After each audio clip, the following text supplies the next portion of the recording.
Have you ever stopped to think about the history of the most private item in your closet? From neatly folded packages in modern stores to the endless styles and fabrics available today, underwear feels like a thoroughly modern invention. But the truth is far stranger. The story of underwear stretches back thousands of years and reveals something interesting about human behavior.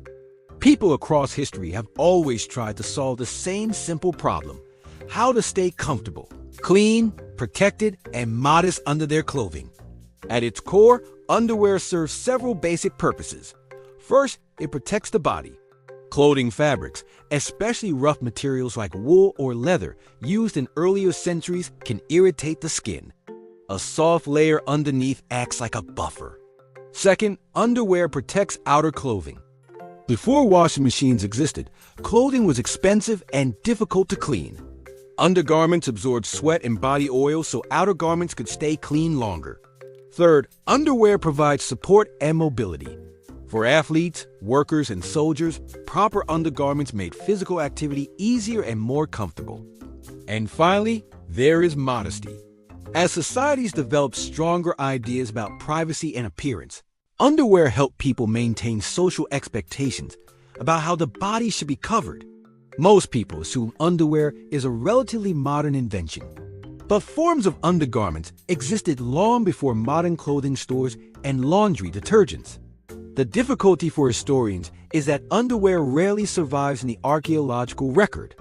Outer garments might be preserved in tombs or frozen landscapes, but the delicate fabrics worn closest to the body often disappear with time.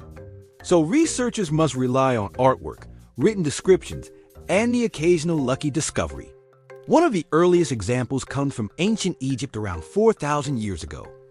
Egyptian men wore linen garments called shendits. These were essentially loincloths wrapped around the waist and tied in place. In the hot Egyptian climate, heavy clothing wasn't practical, so this simple garment often served as both underwear and outerwear.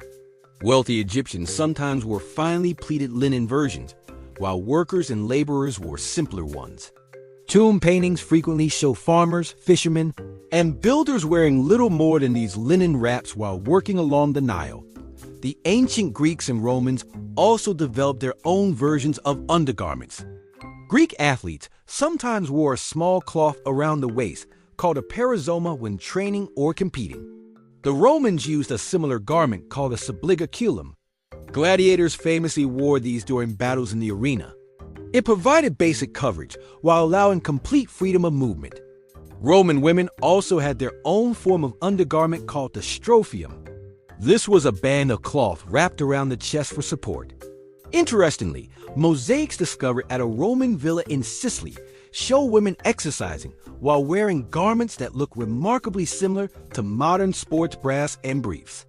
By the way, if you enjoy uncovering strange little facts from everyday history like this, take a second to like this video. It really helps the channel. As Europe moved into the Middle Ages, undergarments became more recognizable, though they still had some quirks. Men commonly wore loose linen trousers known as braies. These were tied at the waist with a cord and could reach the knee or calf. Over these, men wore hose-tight fitting leg coverings that eventually evolved into early forms of trousers. Women's undergarments during the medieval period were somewhat simpler. Most women wore chemise, which was a long linen shirt worn beneath dresses. The chemise served an important purpose. It absorbed sweat and body oils, helping protect expensive outer garments from damage. In a time when washing clothes was difficult and soap was scarce, this layer was essential for hygiene. Interestingly, for much of the medieval period, women often did not wear underpants at all. Long dresses and layered garments made them unnecessary in daily life. Then came one of the strangest fashion solutions in clothing history: the codpiece. In the 5th, 10th, and 16th centuries, men's hose became extremely tight. This created a small design problem in the front of the garment. The solution was a separate pouch covering the groin area called the codpiece. Originally, it served a practical purpose, but it quickly became a status symbol. Some codpieces were padded or decorated and grew to rather dramatic proportions. Portraits of King Henry VIII famously show codpieces that are impossible to ignore. By the Victorian era in the 1800s, undergarments had become far more complex, especially for women. Victorian fashion emphasized modesty and body shape, leading to multiple layers of underclothing. A typical woman might wear a chemise, drawers, corset, petticoats, and stockings all at the same time. The corset became the defining undergarment of the era. Designed to shape the waist into the fashionable hourglass figure, corsets could be tightly laced to dramatically reduce waist size. While some women wore them comfortably, extreme corset use sometimes caused breathing restrictions and fainting. Men's underwear also evolved during this time. Long underwear, sometimes jokingly called union suits, became popular in colder climates. These one-piece garments covered the body from neck to ankle and were especially useful during winter. They also came with a famous feature, a button flap in the back that made bathroom trips slightly less complicated. The 20th century completely transformed underwear. In 1925, a designer named Jacob Gollum introduced boxer shorts inspired by the loose shorts worn by professional boxers. The design allowed better airflow and freedom of movement, making them an instant success. Then in 1935, a company called Cooper's Inc. launched a revolutionary new product called jockey shorts. These were the first modern briefs, offering support without excess fabric. The design was so popular that thousands of pairs sold almost immediately. Women's underwear changed dramatically as well. The early 1900s saw dresses become lighter and shorter, which meant bulky Victorian layers disappeared.